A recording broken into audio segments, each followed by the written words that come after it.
क्रिस्का recording studio Ekangar सराय।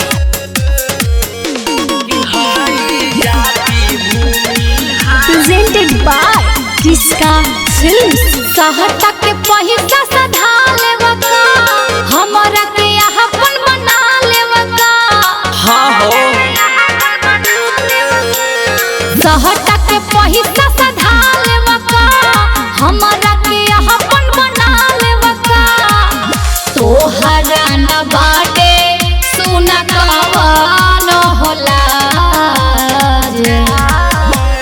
रात भर नाचाई बरे पूजबा कि हाई जाति भूमि हार कि हाई जाति भूमि हार कि हाई जाति भूमि हार कि हाई जाति भूमि हार कि हाई जाति भूमि हार कि हाई जाति भूमि हार। गोली बारूद के बात करेला बोलेला ये बाबू झार के। अच्छा पाबर ना भी देख ले बारू हई भूमियार के गोली बारूद के बात करेला बोलेला ये बाबू झार के। पाबर ना भी देख ले बारू हई भूमियार के। रात भर भइल अभियो बड़ा कनरार। रात भर नाचाई बरे पूजबा कि हाई जाति भूमि हार कि हाई जाति भूमि हार कि हाई जाति भूमि हार कि हाई जाति भूमि हार